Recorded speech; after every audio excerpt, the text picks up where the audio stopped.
Web එකේ ඉන්න අපේ කොල්ලෝ කෙල්ලෝ වෙනුවෙක් 2025 අවසාන රැකියා කෝටාව කොහොම වේවිද?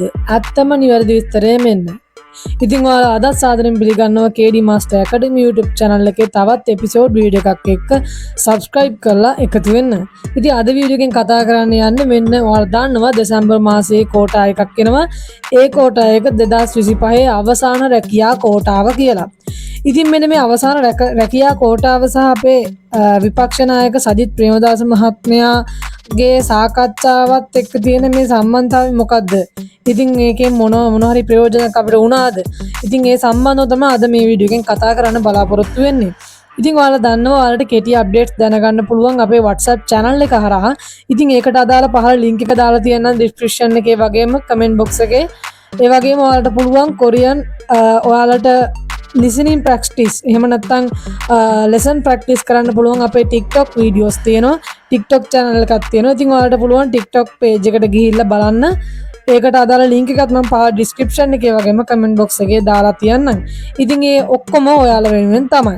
හරි. ඔයාලා දන්නවා කොරියාවට යනකොට සාමාන්‍යයෙන් කොරියන් කතා කරන්න පුළුවන්ද කියලා බලනවා. ඉතින් පොඩ්ඩක් බලන නිසා ඔයාලා ඉතින් අර reading practice වලට TikTok මේ profile එක use කරනවා නම් හොඳයි කියන හිතන නිසා තමයි මම ඔයාලට මේක suggest කරේ. හරි එහෙනම් අපි වැඩි කතා නැතුව අද වීඩියෝ එකට යමු. හරි.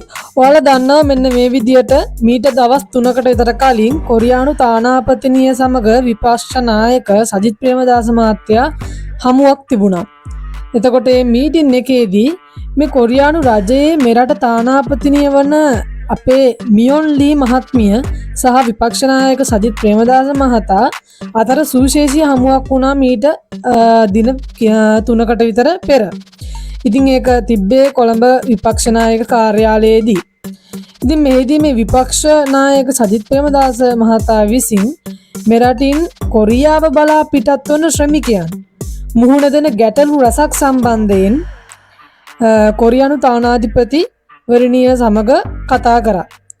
ඒ වගේම 2004 වසරේදී සජිත් ප්‍රේමදාස මහත්මයා මතක් කිරීමක් කරනවා තානාපතිනිය වෙත 2004 වසරේදී කොරියාව සමග ඇති කරගත් ගිවිසුම අනුව නිෂ්පාදන සහ සේවා ඇතුළු ශ්‍රේෂ්ඨ රසක රැකියා සඳහා භාෂා ඇතුළු කුසලතා මත බඳවා ගන්නා බවත් සාමාන්‍ය කාර්තුවකට 1500ක් ශ්‍රමිකයන් 1500ක් 2000 අතර බඳවා ගත්ත කියන එක.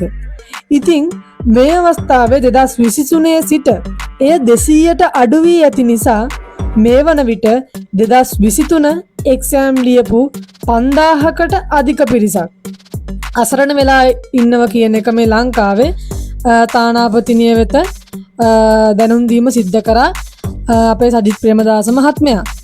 ඉතින් ඒ නිසා පවතින රැකියා කෝටාවට වඩා වැඩි රැකියා අවස්ථා ලබා දෙන ලෙසත් සජිත් ප්‍රේමදාස මහත්මයා ඉල්ලා සිටියා. ඒ අපි වෙනුවෙන් ඇත්තට මේකට ගොඩක් ගරු කරන්න ඕන එතුමාට අපි වෙනුවෙන් මේ දේ කතා කරාට. ඉතින් අපේ කොරියානු ගුරුවරු සමහර ගුරුවරුත් මෙන්න මේ සම්බන්ධව මේකට මැදිහත් වුණා. ඉතින් කොරියානු ගුරුවරු මේකට සම්බන්ධ වෙලා මෙතුමත් එක්ක කතා කරලා තමයි මේ ගැන එතුමාට පාර්ලිමේන්තුවේදී කතා කරන්න ඒ වගේම තානාපතිනිය වෙත මේ සම්බන්ධව දැනුවත් කිරීම කරන්න කියලා තමයි අපේ ගොඩක් අය ඒකට ඉල්ලීම් කරා. ඉතින් ඒක සලකා බලලා තමයි මෙතුමා මේ විදියට මේ හමුවීම සිද්ධ කරේ.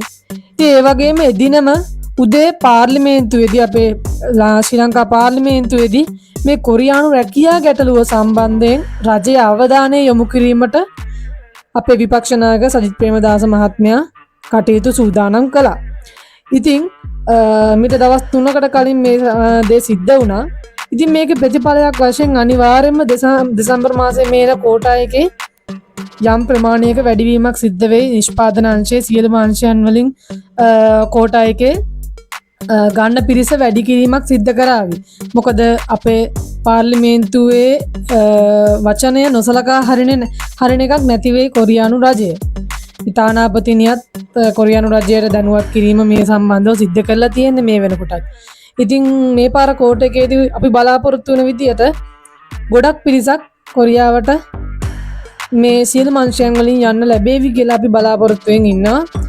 ඉතින් මම හිතනවා අදත් මේ වීඩියෝ එකකට ගොඩක් වැදගත් වෙන්න ඇති කියලා. ඉතින් මේ විදියට රැකියා කෝටාව දෙසැම්බර් මාසේ මට මතක හැටියට 15 වෙනිදා හරි 20 ගණන් වල හරි 15 වෙනිදා 15 16 වගේ එහෙම නැත්නම් 20 ගණන් වල තමයි එන්නේ කෝටාව. මම හරියටම විස්තරය බලලා ඔයාලට ඒ සම්බන්ධවත් දැනුවත් කිරීම කරන්න. ඉතින් අනිවාර්යයෙන්ම YouTube channel එක subscribe කරලා තියාගන්න. එතකොට මේ වගේ වටිනා වීඩියෝ එකක් දැම්ම සැනින් ඔයාලට බලා ගන්න හැකියාව ලැබෙනවා. ඉතින් මම හිතනවා ඔයාලට මේ එන කෝටා එකේ අනිවාර්යයෙන්ම කොරියාවට යන chance එකක් හැමෝටම ලැබෙන්න කියලා. ඉතින් බලාපොරොත්තු වෙමින් ඉන්න මේ කොරියාවෙන් අපේ දැන් ලංකාවට වෙච්ච ආපදා තත්ත්වයක් එක්ක කොරියානු රජයෙන් ඉල්ලා සිටිය ඒ කියන්නේ ලංකාවට මේ ආපදා තත්ත්වයෙන් ගොඩ එන්න පොඩ්ඩක් උදව් කරන්න ඒ වගේ ආධාර සම්බන්ධවත් කතා කිරීම සිද්ධ කරලා තියෙනවා. ඉතින් ওই විදිහට තමයි විස්තරය තියෙන්නේ. ආයෙත් ඔයාලට ඉක්මනින්ම අප්ඩේට් අරන් එන්නම්. EIT පීස සම්බන්ධව නම් තාම කිසිම දැනුවත් කිරීමක් නැහැලම.